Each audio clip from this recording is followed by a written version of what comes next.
Okay, so the future value of a simple interest is very similar to the simple interest formula, except where you add in the original amount.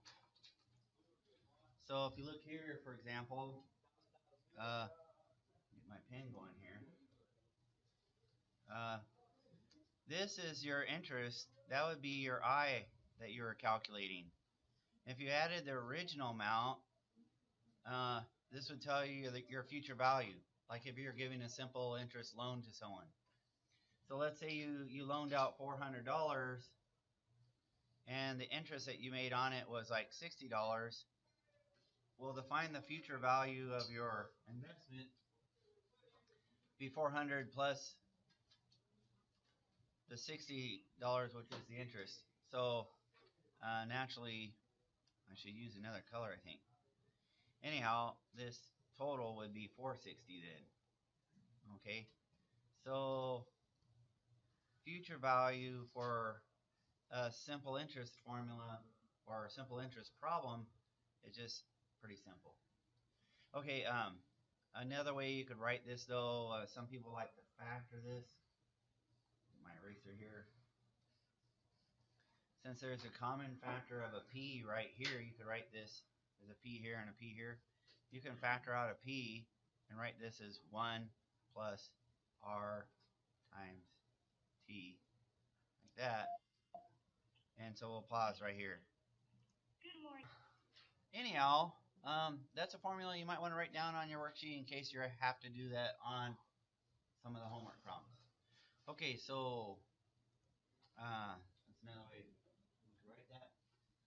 Now let's move on to what banks actually do. Banks actually do compounded interest. But before we get to that, if you want to write this down, you can.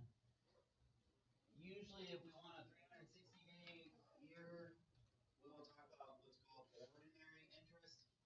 And if you want to be more precise than that, go to 365. It's called exact interest. Just be aware of those words. I'm not going to give you a vocabulary test on this stuff. But if you're working on homework and they ask certain things and you're trying to get an answer and your answer is different from the one from the back of the book, or the one that I might give you might figure out, well, the reason why is because they use one of these different numbers. Okay, that being said, let's move on. Yeah. No, banks do compounded interest. And they would more than likely do the exact interest. So let's talk about that. So compounded interest, let me end this and change the color here real quick. Change this right here. Okay, now let's restart. So one of the things you need to know on all of these formulas is what numbers go where and how they work. So when we were looking at our previous formula, a lot of these ideas we already know. For example, we know this one's the principal, okay? We know that's the interest rate, same as before. The new letter that you're seeing for the first time is this one. And notice it's the same there as well. And the M here is equal to the number of compounds. Number of compounds a bank does. So what happens when you put your money in the bank, they start giving you interest after 3 months on it. Every 3 months they give you interest on the amount that's in your bank. That's why it's called compounded. They don't wait until the end of the year to give you your interest. Does that make sense? So here's what you need to know. If a bank is compounding quarterly, and that's usually what they do, then M is equal to 4 for quarterly. Okay? Okay? Now, if it's semi-annually, what do you think it is? I don't want it. Almost. M is equal to 2 if it's semi-annually. It means twice a year, right? Semi-annually. Okay. Okay. Okay, how about if it's annually? M is equal to 1. And if m is equal to 1, then this formula kind of boils down to the simple interest formula we had to some extent. So that would be like annually. And there's another one that comes up very common, so we should cover it. What's m equal to 12? Monthly. There's 12 months, right? So, um, to be quite honest, the only one that I've ever heard of any banks doing is quarterly. So, I wouldn't expect anything else than quarterly. Okay, so in any event, just so you know, I want to show you a common mistake that people make. And my hope is that you won't make the same mistake. Uh, let's just say we were calculating using this formula here, and we're putting some numbers in. Maybe we had $5,000, and we put some money in the bank, and we want to find out how much it's going to make over a 5-year period. Does that make sense? Hopefully it's 10,000, right? So then you put your parentheses right here, and people usually do that part right, and they do plus. And then let's say the interest rate is like 8%, 8% interest rate. So we'd change that to 0.08, because you always change it to a decimal. And let's say we're compounding quarterly, like most banks do. So we divide by 4 here, and then we should have 4 here times, say 5, since we're doing this for 5 years. Now, that's what's supposed to happen in your calculator. However, what people often do is, this is what happens in their calculator. They do this instead. And they do the parentheses like this. And then they put the 4 up here, and then they hit times 5. Where's that 5 supposed to be? It's supposed to be up here in the exponent. And so they hit times 5 to do this right there. They do that step, but your calculator does order of operations, and so it says, oh, the 4 is the exponent. You can just hit times 5 now, and so it's doing this now. So here's a common mistake that people do. In their calculator, they just did that. And so it often leads to a big mistake. And so what I recommend always is just multiply these two numbers in your head. And so I would do the problem just like I did before, but I say, hey, well, 4 times 5 obviously is 20. So then I just put 20 there. And that avoids making a mistake. Okay, well, let's do a couple of these. Yeah. When you see those car commercials and they're like, they say a certain amount of interest rate, and then they say 0% APR. It's annual percent rate. So they're telling you the R value for its APR, annual percent rate. The interest rate is always in terms of an annual rate. That's why your time has to be in terms of a rate also. I mean, it has to be in terms of years.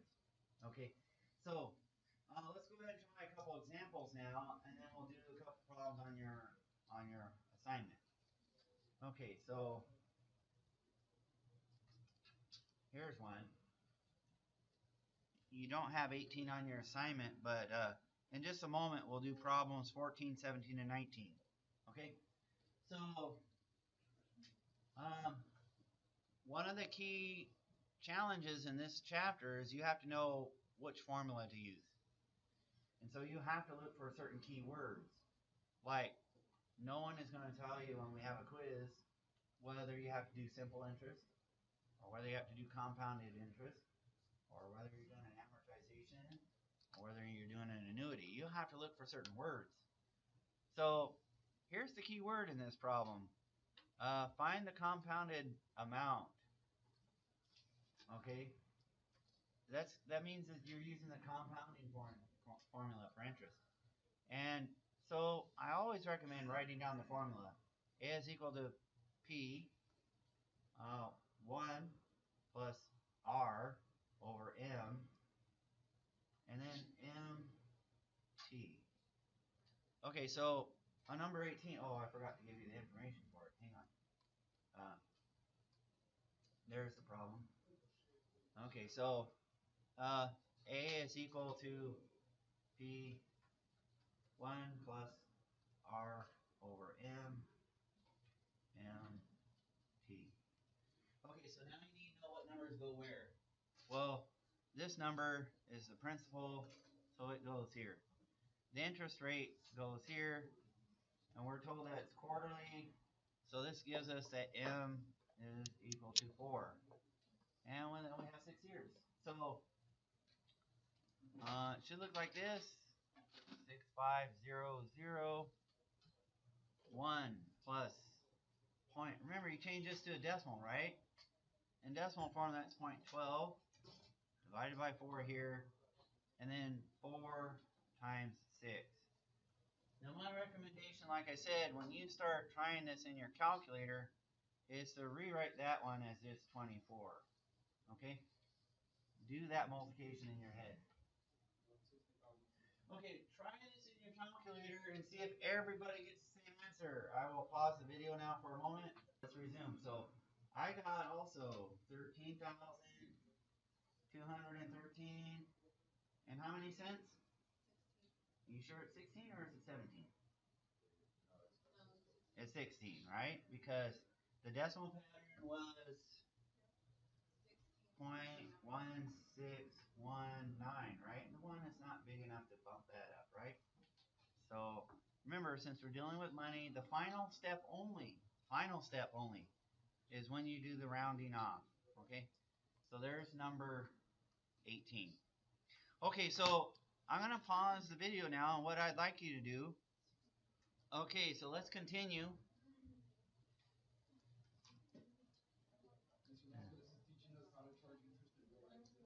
Absolutely, yeah.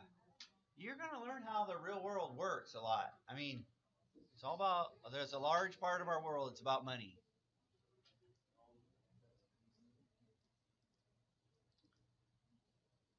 Okay, so please write down this formula. It's the present value. Okay, so you should understand when we use this formula. This type of problem is like this. I'll give you a scenario. Ready? When parents have children, they often want to have money in savings accounts to pay for their college or to help pay for college. So this is how this works. Let's say someone is planning to send their kid to UW in 20 years. And let's say they project that they're going to need about $100,000 to pay for their college by then. Because in college is getting expensive. So the question would be, if you're planning for that, how much money do I need to put in right now, today, so that I have $100,000 in the future? Does that make sense? That is what this type of problem does. It's called a present value problem. And so what people would do, if that's their plan, is they might go down to the bank and put $40,000 in the bank right now, maybe being compounded quarterly, and they'd leave that money in the bank for 20 years, but they'd probably buy what's called a CD, which is a certificate of deposit. What that means is that you cannot touch that money for those 20 years. And what if you do, there's a penalty. So it's not like normal money that you put in the bank where you can just pull it out and get what you need. That's like what we do is with an ATM, we do what's called an ATM withdrawal. And we can do that anytime. There's no penalty for that. But when you get a certificate of deposit, you're telling the bank you're planning to leave this in here for a certain amount of time. So CDs are often 1-year CDs or 5-year CDs, 10-year CDs, or and that's how long you have to keep it in there. Let me just give you a smart tip. A smart tip. Here's the deal. Let's say I was investing for $40,000 and I wanted to get a CD. What I'd rather do is get maybe 5 CDs at 8,000 each. That way, if I do have an emergency, I only break one of them. I get penalized only on if you have one big CD and all of a sudden an emergency comes up, like your house burns down or something, I don't know, you need an emergency. And let's say you need only $8,000. If you break that CD, you get penalized on the entire amount. Does that make sense? So if you're having a large amount of money that you want to save up, it's often wiser to separate those CDs, and so that way you only have to break one of them. Does that make sense? That's just a little tip. Passing on to my friends here. What happens if you break this? You get charged? You get charged. Yeah. There's you basically lose. I mean, there's a penalty involved, but the penalty is based on the amount of the CD. You see, so that's just a smarter way to invest. And in case you have an emergency comes up. And the other thing you might do is you spread the CDs over a certain number of years. Like maybe instead of one 20-year one, you do two of them at 10 years, maybe two of them at 5 years, and then you reinvest them after 5 years. That's another way to kind of be safe about it. And in case you have to break it, you just gotta put in some safety in there. Does that make sense? So those are some things that I would recommend that I've learned a little bit over the years. And I'm trying to share every secret I know. I'm not trying to hide things from you, okay? So if you guys have questions for me, please let me know. I'll try my best to answer them. So we know a little bit about this. So anyhow, so this type of formula does this. It's basically the same formula we had before. Let me show you what happened. It's the same formula we had before. So let me show you on a piece of paper how we get this new one. You see, all we did is some basic algebra. We had A is equal to P times what? 1 plus R over M to the MT, right? That's the formula? Well, what is the present value problem? In this problem, we know the answer here. I want $100,000 for college, right? It's this value I don't know. I want to know how much I want to put in the present day. This is the principal that I normally have. I want to know how much to put right here so that when it's compounded over all these years right here, I will have that.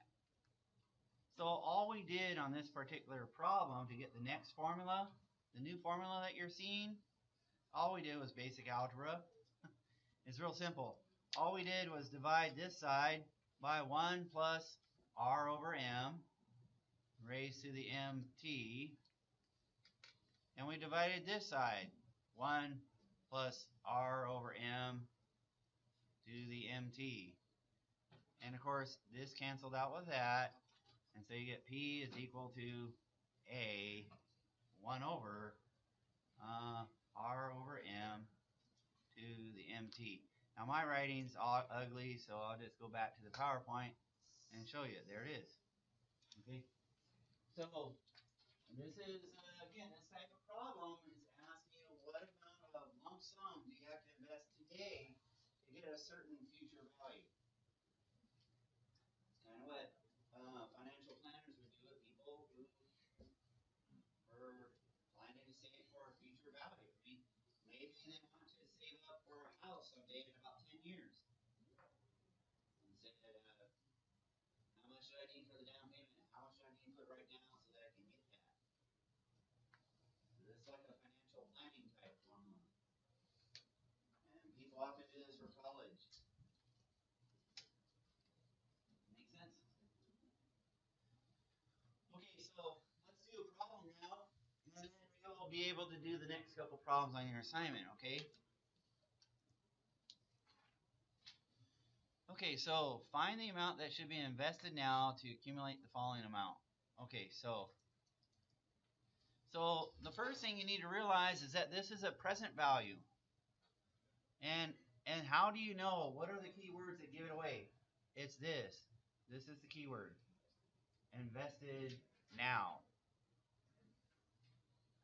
So you're trying to put a lump sum right now to find out you want to make that. in the future, right? So this is, you write down your formula. It's equal to A 1 plus R over M, right? To the MT. I always recommend writing down the formula. The next step I always do is I put in the numbers. This is the future value. Okay, so that's 23,400. And let's see, this is the interest rate, right? So I'm going to change that to 0.05. And this is compounded annually, which means M is equal to 1. Okay, M is equal to 1 on that one. So down here in the denominator, then we have 1 plus 0.05 divided by 1. And then over here we have 1, how many years? 13 years, right? So that's what we have to put in our calculator. Okay? Now do me a favor, see if you can do this one in your calculator. It's real easy to make a mistake. So this is good practice. We'll see if you get the same answer I get. Hope you do. I would use your fraction key, and I would use parentheses.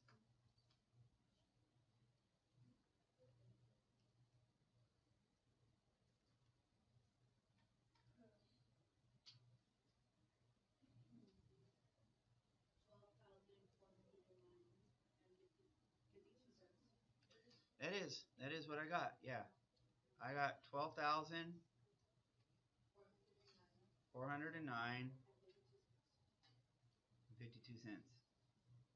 Now make sure you understand what we just did. Our goal is to get that in the future. So what we just calculated is how much we need to put in the bank today, so that in 13 years we'll have that. Does that make sense? Big companies and stuff like that make financial goals do this all the time. They say, oh, I'm going to need $50,000 for a certain project. How much do I need to have in the bank right now so that I'll have the $50,000 in 4 years or so? Does that sort of make sense? You have to do long-range planning. I mean, especially these companies that build these big buildings that take 10 years to build. You know, might take 5 years to build that. So they got to put certain amounts of money away so that they could pay the employees later on. Does that make sense? All right. Based on what we just did, you should be able to do problems 21, 22, and 25. And that's where I would like to stop today. And so make sure when we come back on Tuesday, you're ready to start the next portion, okay? Well, yeah, if you're not done with those, make sure you are. You can work on those 3 problems, okay?